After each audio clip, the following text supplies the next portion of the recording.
It was a Wednesday morning in March 1989. Early, maybe 7 o'clock. The kind of California morning where the marine layer still hung over the ocean and everything felt gray and quiet and peaceful. Santa Monica Pier was almost empty. Too early for tourists, too cold for families. Just a few joggers on the beach, a couple walking their dog, and fishermen. Always fishermen.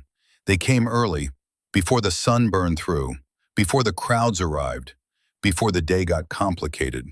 They came with their tackle boxes and their patience and their hope. Johnny Carson was walking the pier. Couldn't sleep. Had been up since 5. Drove from Malibu just to walk, to think, to be near the ocean without being at home staring at walls. He was in his early 60s now, thinking about retirement, thinking about what came after The Tonight Show. After 30 years of making America laugh 5 nights a week, what do you do when the thing that defined you ends? He didn't have answers, so he walked. At the far end of the pier, almost at the very edge, an old man stood with a fishing rod. Maybe 65, maybe 70, hard to tell. He had that weathered look that comes from decades in sun and salt, skin like leather, hands gnarled and strong, gray hair under a faded baseball cap. He wore an old flannel jacket, patched in places, work boots, jeans that had seen better years. Everything about him looked worn, used, but cared for. Like he'd had these clothes for 20 years and intended to have them for 20 more. His fishing rod was old, really old, the kind you don't see anymore, wood and metal, repaired in several places with tape and wire. But he held it like it was precious, like it was an extension of his arm. Johnny watched him for a few minutes. The old man wasn't just fishing. He was reading the water, watching, waiting, patient, like he'd done this 10,000 times and knew exactly what he was doing. The rod bent, quick, sharp. The old man's hands moved fast, experienced. He pulled, steady, smooth. No panic. No rushing, just skill. A fish came up, good-sized, maybe 2 pounds. The old man unhooked it, examined it, put it in a small cooler next to him, then rebaited his hook, cast again. All of it done with the efficiency of someone who'd been fishing since before Johnny was born. Johnny walked closer. "Nice catch," he said. The old man looked over, nodded. "Thank you." His voice was rough, deep, accent that sounded East Coast, maybe Boston, maybe further north. "You're out early," Johnny said. "Best time, before the crowds, before the water gets disturbed. Fish are smarter than people think. They know when it's quiet." Johnny smiled. "How long have you been fishing?" "All my life. Started when I was 6. My father took me, taught me everything. Been doing it ever since. 62 years now." 62 years. That's a lifetime. That's what it is, a lifetime. My life. The old man cast again. Smooth. Perfect. The line went exactly where he wanted it. "You fish professionally?" Johnny asked. "Used to. Commercial fishing.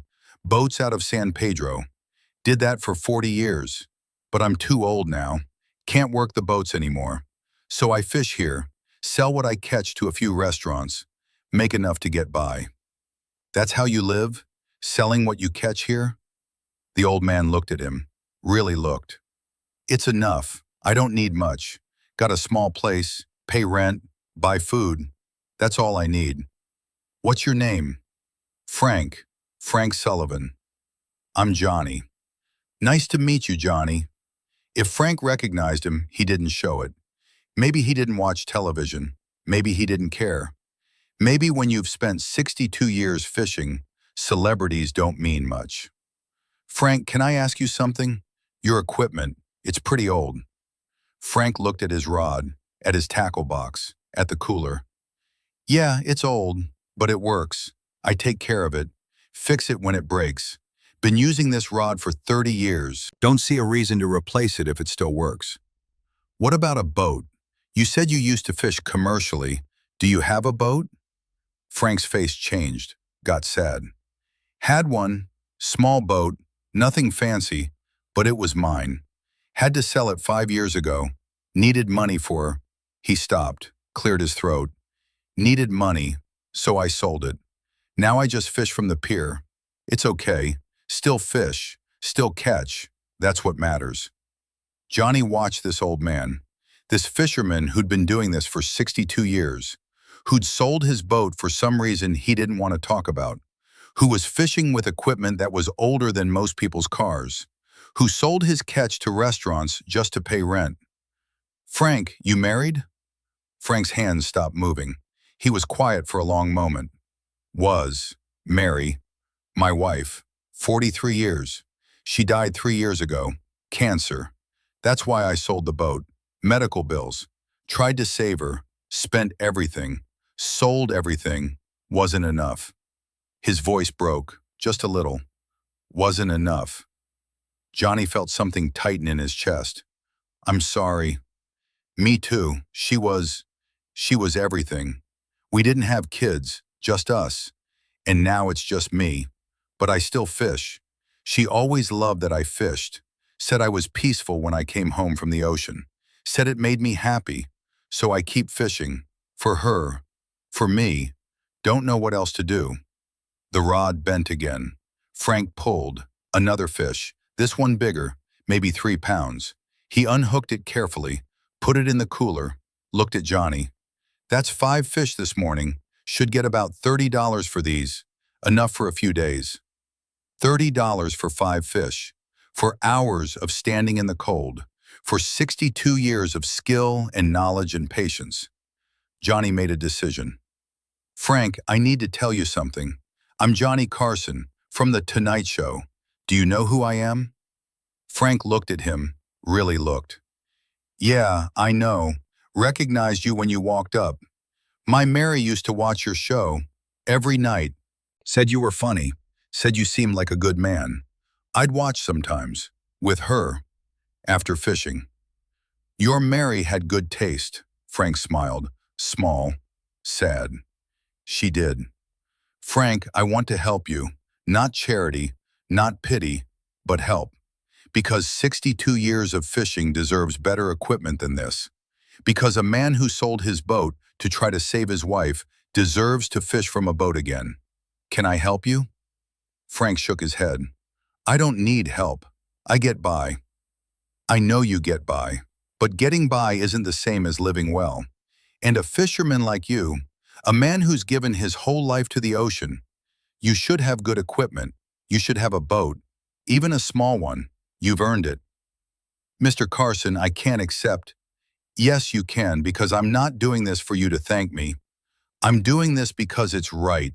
Because you're still fishing, still working, still living with dignity. And that deserves recognition. That deserves support." Frank was quiet, looking at his old rod, at his worn tackle box, at the ocean he'd known for 62 years. "What are you offering?" Johnny asked. "What would actually help?" Frank thought for a long moment. "A good rod, a real one. Not fancy, just good. And maybe help with a small boat. Nothing big, just something I could take out, fish properly, the way I used to. But boats are expensive. I couldn't." "Let me worry about expensive. You worry about fishing. Can you do that?" Frank nodded, couldn't speak. "Good. Give me your information. Address, phone number. Someone's going to contact you this week. They'll help you get equipment, and we'll figure out the boat situation, okay?" "Why are you doing this?" "Because Mary was right. You seem like a good man. And good men who've spent their whole lives doing honest work shouldn't have to fish with broken equipment just to pay rent. That's why." Johnny stayed with Frank for another hour, watched him fish, listened to stories about fishing, about Mary, about 62 years on and around the ocean, about the boats he'd worked, the storms he'd survived, the fish he'd caught, the life he'd lived. When Johnny left, Frank had caught 8 fish, enough for maybe $50, enough for a week if he was careful. Johnny drove straight to a boat and tackle shop in Marina del Rey, talked to the owner, bought the best fishing equipment they had: rod, reel, tackle box, lures, everything a professional fisherman would need. Then he asked about boats. "I need a small fishing boat, something a man could take out alone. Nothing fancy, but reliable. Good. How much?" The owner showed him a few options. Johnny picked one. 16 feet, outboard motor, simple, clean, perfect for one-man fishing. "I'll take it. Can you deliver it to Marina del Rey Slip 47? And can you contact this man?" He wrote down Frank's information. "Tell him it's his, paid for. He just has to maintain it and use it." The owner looked at the information, at Johnny. "You're Johnny Carson?" "Yeah. This is a very generous thing. This is a small thing. For a man who's given 62 years to fishing, that's the generous thing. I'm just helping a little." 3 days later, Frank Sullivan received a call from the tackle shop telling him to come to Marina del Rey. He went, confused, worried. Maybe someone was playing a joke, but he went. At the marina, the shop owner met him, took him to Slip 47. There was a boat, small, perfect, everything a fisherman would need. "This is yours," the owner said. "Paid for, maintained. Insurance paid for a year. You just fish." Frank stared. "Mr. Carson did this?" "He did. Said you've earned it. Said a man who's fished for 62 years deserves a boat." Frank sat on the edge of the slip, put his head in his hands, and cried. Not sad tears, grateful tears, overwhelmed tears. Tears for Mary, who wasn't there to see this. Tears for a stranger who'd stopped to talk, who'd listened, who'd cared. Frank Sullivan fished from that boat for the next 15 years. Every morning, early, before the crowds. He'd motor out past the pier, find his spots, the places he'd known for decades, places he hadn't been able to reach from the pier, and he'd fish. The restaurants that bought his catch noticed the difference. Better fish, bigger fish, more variety. Because now he could go where the good fish were. He made better money. Not rich, but comfortable. Could pay rent without worry. Could eat well. Could even save a little.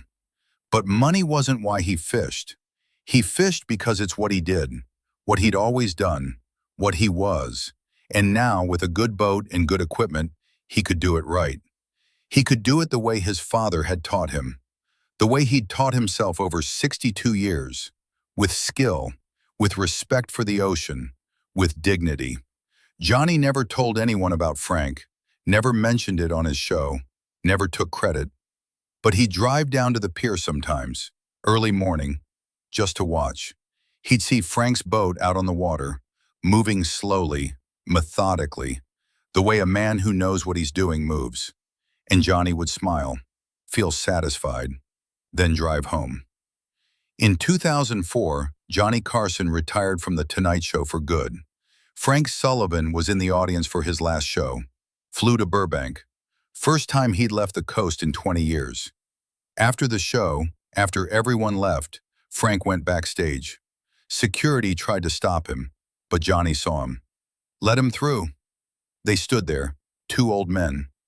"I wanted to thank you in person," Frank said, "for the boat, for the equipment, for believing an old fisherman still had value. You didn't need to come all this way." "Yes, I did, because what you did, it wasn't just a boat, it was my dignity back. It was the ability to do what I do right, to fish the way I was meant to fish. You gave me that." Frank pulled out a photograph, handed it to Johnny. It was a picture of Frank on his boat, holding a massive fish, maybe 20 pounds, the biggest catch of his life. "Caught that last year, 77 years old, and I caught the biggest fish of my life. Because of you, because of that boat. That fish is worth the story, worth everything." Johnny looked at the photo, at Frank's face. Pure joy, pure pride. "You earned that fish, Frank. I just gave you a boat. You gave 62 years to the ocean. That fish was always yours. You just had to get to it." Frank Sullivan died in 2007, age 86. found on his boat, fishing rod in hand. Died doing what he loved, exactly how he would have wanted to go. At his small funeral, attended by a few restaurant owners and fishermen who'd known him, Johnny Carson sat in the back, didn't announce himself, didn't speak, just sat and remembered. The boat was donated to a maritime museum. Along with Frank's fishing equipment, a small plaque was added. The equipment of Frank Sullivan, Fisherman, 1921 to 2007. Fished for 62 years. Believed the ocean taught patience, respect, and humility. This boat, a gift, allowed him to fish with dignity until the end. And in Johnny Carson's office in Malibu, hanging on the wall, is that photograph. Frank Sullivan, on his boat, holding his biggest catch, smiling. That photograph isn't famous, nobody knows about it, but it's there, a reminder that helping doesn't require grand gestures, just paying attention, just stopping to talk to an old man fishing, just recognizing that 62 years of skill and dedication deserves respect, deserves support, deserves good equipment and a boat. That's the thing about dignity. It's not about giving people what they need to survive. Frank was surviving, barely, but surviving. Dignity is giving people what they need to do what they're meant to do it right, to do it well. Frank was meant to fish. For 62 years he'd proven that, but he was doing it with broken equipment from a pier because life had taken everything else. Johnny gave him the tools to fish properly, to fish the way a master fisherman should fish. That's dignity. That's what matters. Santa Monica Pier still has fishermen. Every morning, early, before the crowds, they stand at the edge, cast their lines, wait with patience. Some of them knew Frank Sullivan. Some heard stories about him, about the old fisherman who fished until he died, who had a boat appear in his life like magic, who spent his last 15 years fishing the way he was meant to fish. They tell new fishermen about him, about respect for the craft, about dedication to the ocean, about how if you fish right for long enough, good things can happen. They don't know it was Johnny Carson who gave Frank the boat.